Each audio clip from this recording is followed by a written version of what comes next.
Hello, আসসালামু আলাইকুম Farhan and welcome to my another blog. তো আজকে হচ্ছে শুক্রবার আমি ফ্রি, তো ভাবলাম ফার্স্টে ছাগলগুলোকে ছাড়ি।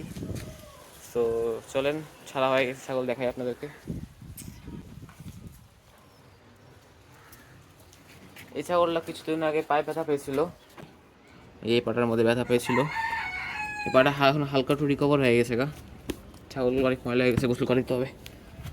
তো তো এটা আর কিছুদিনের মধ্যে একদম পুরো একদম তন্দুরস্ত হয়ে যাবে গা। আর এখানে আছে আমার তোতা।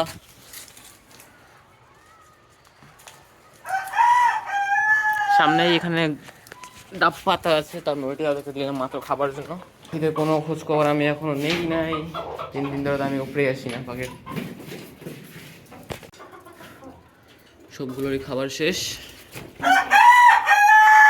অ্যান্ড আমি এখনো বুঝতেছি না আজকে আমি দেখবো এই পাখি ডিম দিছে কিনা। চলে সেটা এখনো ডিম পারে নেই গা, 300 কিছুদিনের মধ্যে ডিম পেরে ফেলাবে। আবার সুন্দর সেট আপ করে দিই, কোনো ডিস্টার্ব না করি এদেরকে। আর উপরের পাখিটা মনে হয় আর কোনো ডিম দিবে না, 3টে ডিমই বসে রয়েছে।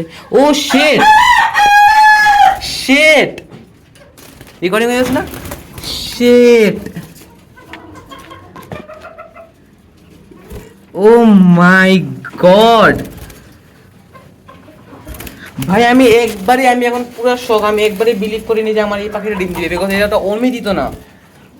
শিট, এটা বাচ্চা ফুইটা গেছে গা।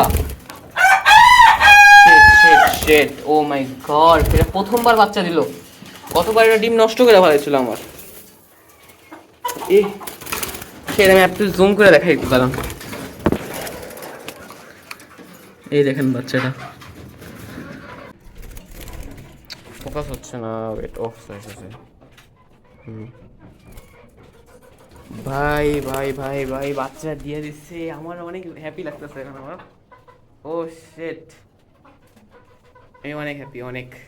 বাচ্চাটা আই থিঙ্ক সো আজকেই হয়েছে, লড়তেছে বাচ্চাটা।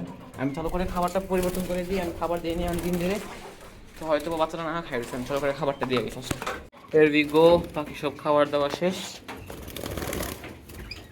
ভাইরে ভাই, আমি একবারেই এক্সপেক্ট করিনি যে আজকে আমার পাখি ডিম দিয়ে দিবে। আমি এটা কোনো আশাই রাখি নাই, বিকজ অফ এটা আমি কোনোদিনও দেখি নাই যে এটা ওম দিতেছে, সবসময় দাঁড়া থাকতো।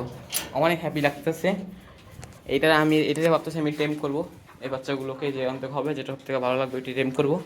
তোই অনেক বেশি খুশি লাগতেছে আমার বাচ্চাগুলো ফুটছে, এখন নিশ্চয়ই সবাইকে বলি। তো আজকের মতো আল্লাহ হাফিজ, টাটা।